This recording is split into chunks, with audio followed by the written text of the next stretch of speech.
You're listening to the Second Look podcast, where we take a closer look at what we're learning each Sunday at Connection Church to help you grow in your walk with Christ. Here are your hosts, Pastor Joe Terreri and Pastor Dan DeRochers. Welcome to the Second Look. My name is Dan. And I'm Joe. And we're here starting the new year talking about renew our perspective. But first, hey, Joe. Happy New Year, Dan. Happy New Year. Welcome back. We are back from our brief hiatus. Everyone's been wondering how we're doing. Everyone's been concerned. They've been checking their podcast feeds, just feverishly hoping that this podcast would return. And even though they were hoping it wouldn't, here we are. Dan, I want to begin today's podcast by, and this is going to be a big trend in 2025, I have a question for you. How did you spend your Sunday when we did not gather as a church? So I'll tell you what we planned to do, and then I'll tell you what we actually did. Yes. We actually planned to attend a friend's church. Oh, wow. In Massachusetts. You guys are spiritual, yes. We were with my parents in Massachusetts, and so we had made plans to drive 45 minutes to a church that was doing they normally do two services. They were doing one singular combined service. Yes, because it was the last Sunday of the year. And yes, because they know how life works. 40% full. Yeah. And we told our kids that's what we were going to do, and they were like, seriously, we get one day off a year and you're taking us to church? Now, one day off a year. Now, we don't always do what our kids want. Right. I just want to be clear with my parenting here. Wow. However, thanks for the qualifier. However, they were right. Yes. So we went to breakfast at a place called Tables at the Farm. Oh, wow. That sounds very trendy. And it wasn't. Yeah. But they did have really good home fries and really quality bacon. It'd be funny if it was like an actual table at a farm, like you're just like in the stalls. Anyway. I need to say this. Sorry, before you go. Both Anna and Paisley got scrambled eggs. Yeah. And they thought they tasted funny and didn't eat them. Okay, and now they have goats at this farm. We didn't go see the goats, but my mom said to my dad subsequently, "Do you think they tasted that way because they were using goat eggs?" You're gonna have to apologize for your mom for sharing that well, story. She definitely just heard that because she listens to this podcast. Dan, we also went to breakfast. My kids, we never threatened them with church, but we never even talked about it. We were 100% not going.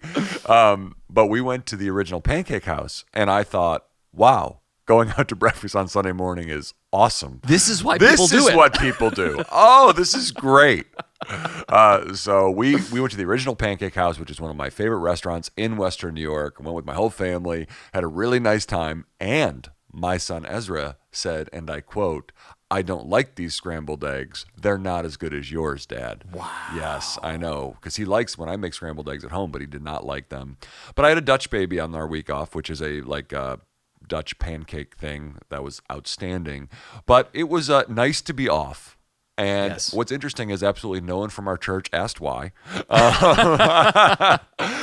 It was good to take a breather as a church, but it was also so wonderful to be reminded again yesterday, like the blessing of gathering and being together as a church. And I was just so blessed to just be with the people of God yesterday. It's so good to be together. Yes. And the beginning of the year really does. I know you said you don't like resolutions or messages about those kind of things. Because I don't need more reasons to feel bad about myself. That's all I really meant by that.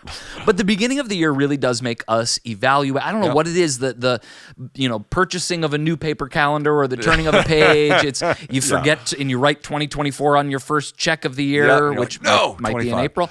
But it's just something about the new year brings new perspective. Yes. And so that's what we were talking about was renew our perspective. And we were talking about spiritual renewal. Yes. And my first question for you kind of as just thinking about this, like, why do we need spiritual renewal? Like thinking about someone who doesn't really recognize, like, why would I even need that? Yeah. What is that? Well, and I think that's a really good question. And I don't live my life thinking I need spiritual renewal. I think that we need to be intentional about not becoming complacent and apathetic in our spiritual lives. So what we're really doing in this series is we're just asking God to stoke the fire in our own hearts for him. And I'm not implying that the fire for God has gone out in my life or your life or anyone's life, but we do need to acknowledge the human condition is that we never drift towards spiritual intensity.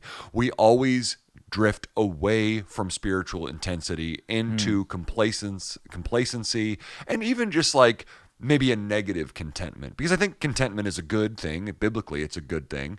But there's also kind of this contentment where it's just kind of like, yeah, this is where I am. It's kind of like going to the gym. I was talking with a friend the other day who's a trainer, and I was kind of talking to him like, I feel like I hit the wall at the gym. Like I'm not lifting any more weight. I've kind of like, I don't feel like I feel like I'm just maintaining at this point. Yeah. And I think in our spiritual lives, we can kind of hit that wall and we can just kind of say like, yeah, this is the Christian life. And so I want to say two things because I think this is really important. Number one, I think we need to be challenged not to settle. And number two, I don't think we should make our lives about chasing experiences. So I think that actually gets unhealthy in a hurry. Like I think God gives us fresh experiences with him, but that's not where we live our Christian life. Like that is not what I would call normalized discipleship. Discipleship is often just the nuts and bolts of prayer and scripture reading and community and serving and giving. Like these are the things that followers of Jesus do.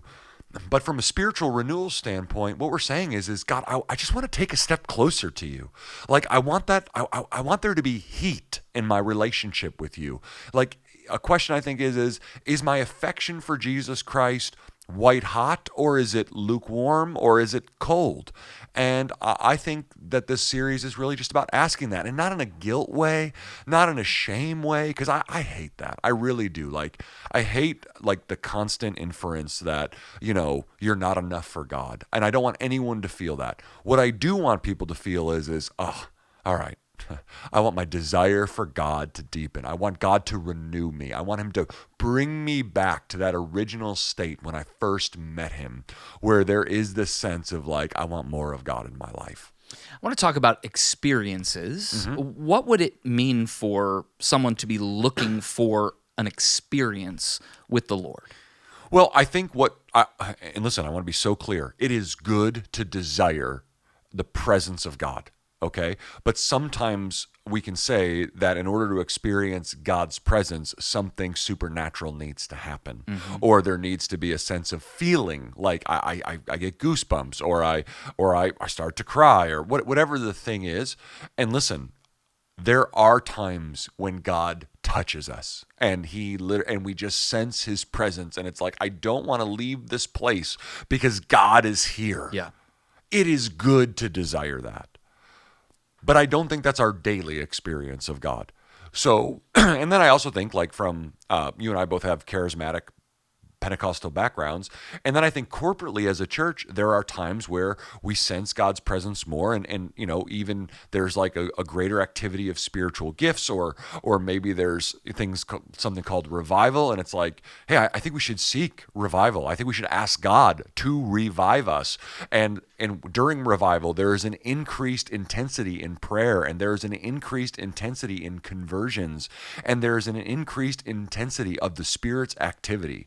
Like, I'm praying for those things, but I can't earn that. And that's what I want to be so clear about with, asking for this season of Renew Us, God, is our moral excellence or our devotion to God, which is what this weekend is about devotion, like, Lord, renew our devotion.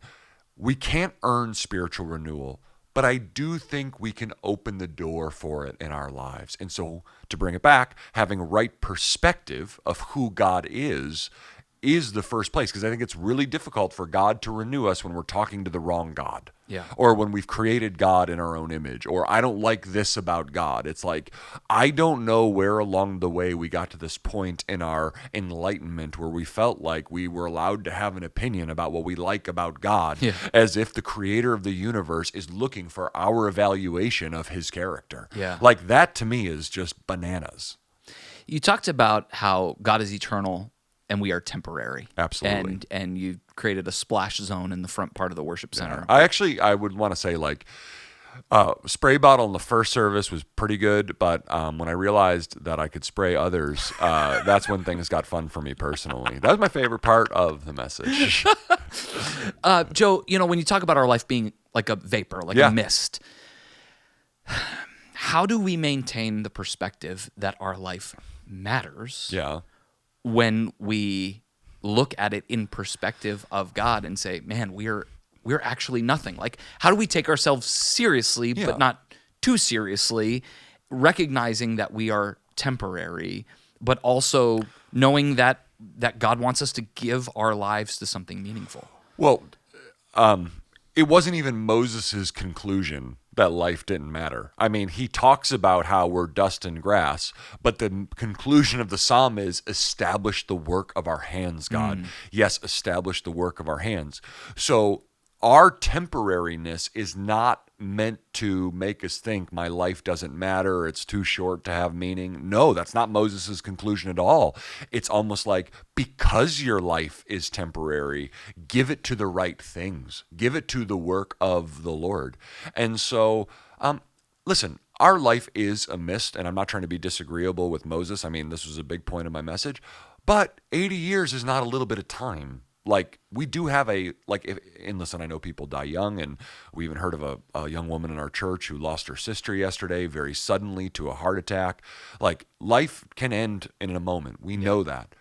But I don't think we should be living in fear of that. I think we should be understanding that could happen. That's why we give our life to the Lord and live for Him. But the temporary nature of our life is just supposed to alert us to not spend our lives on endless triviality, and just being like, like all the things I mentioned yesterday, like things that are trivial. It's like, it's not that we don't build wealth, and it's not that we don't care about sports, and it's not that we don't enjoy entertainment that's appropriate on occasion. But what it does do is it's just like, like, we can't get bent out of shape if our team loses a playoff game.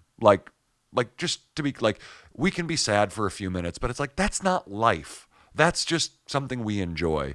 Like, we should get bent out of shape that people don't know Jesus. Yeah. Like, we should, like, and that's the thing. Like we get angry about the wrong stuff.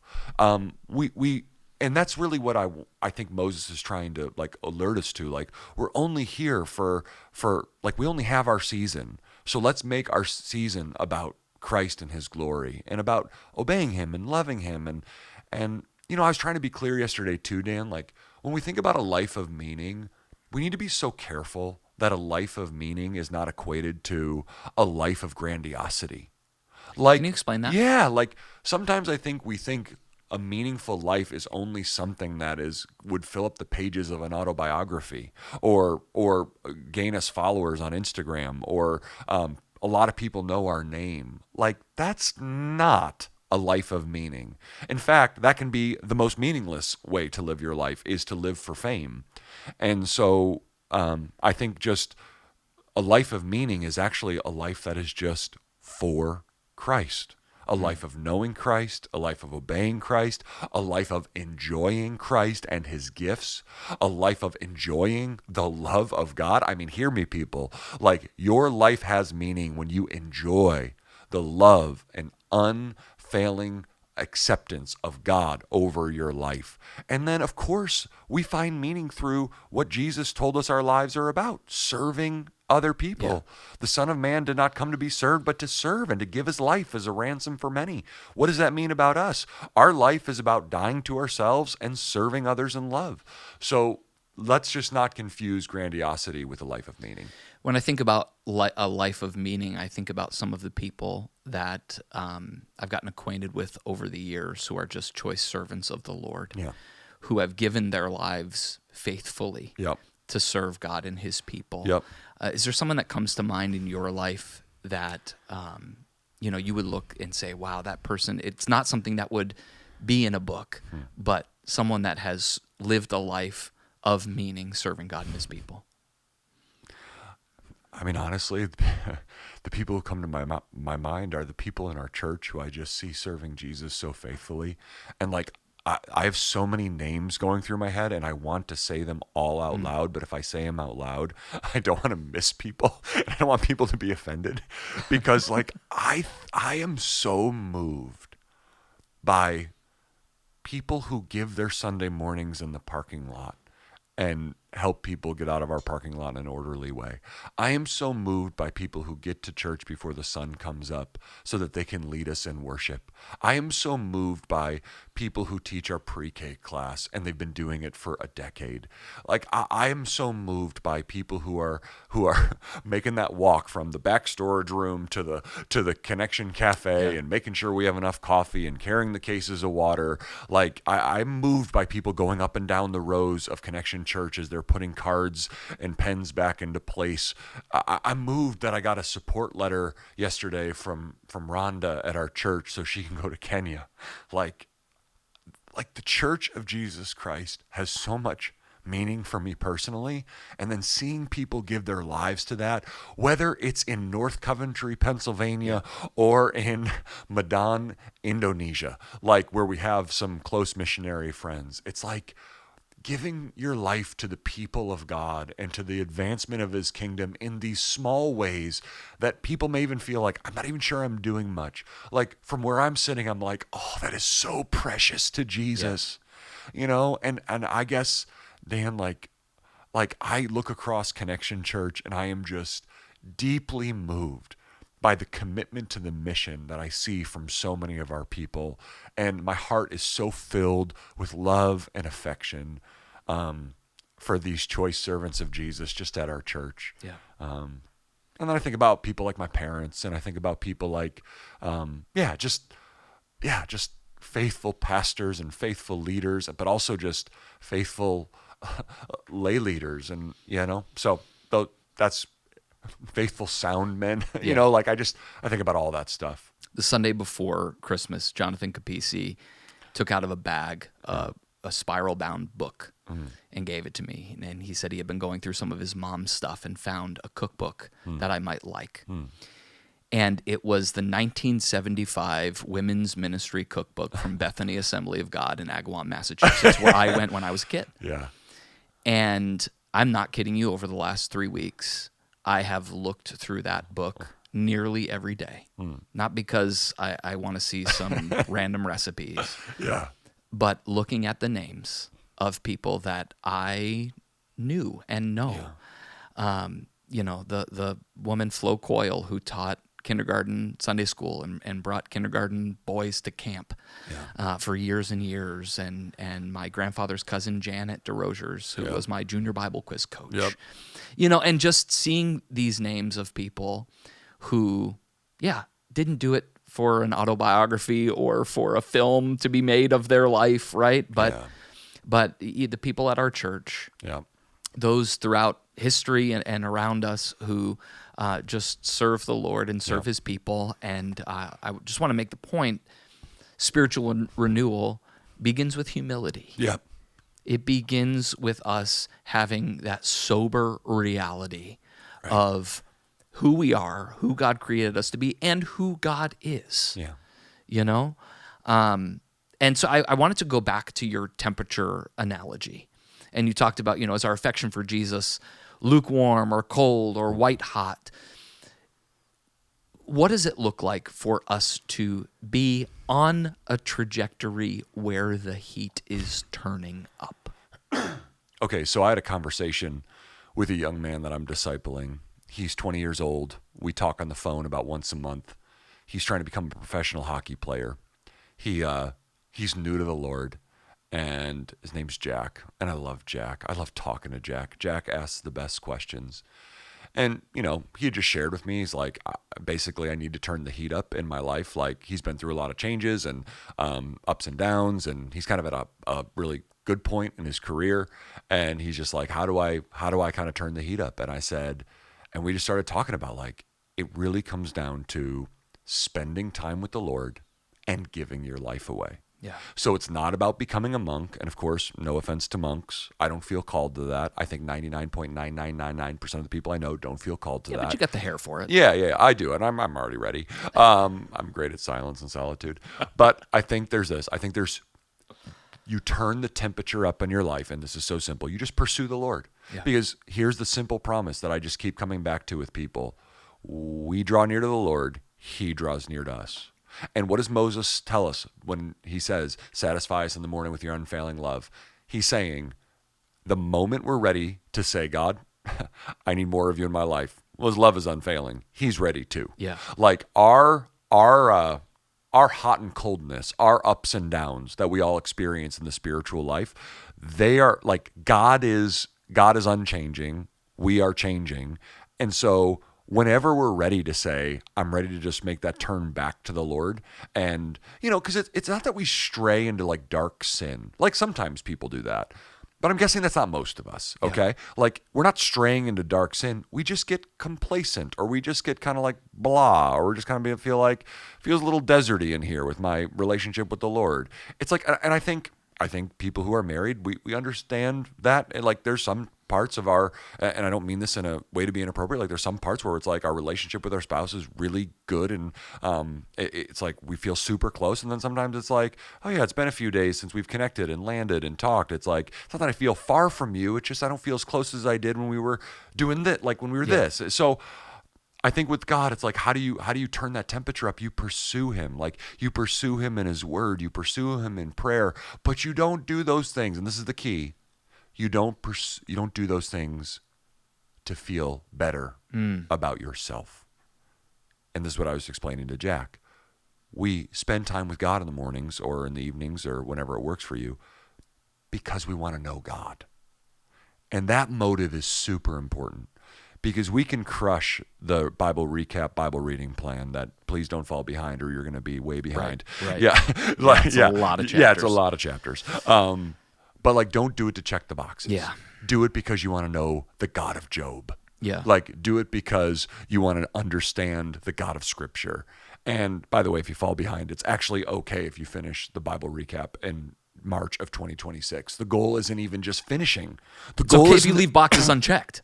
The goal is knowing God. Yeah. Like, that's the goal. Yeah. And so prayer and Bible study, but it's not just those things. It's really important to be in community, like wildly important.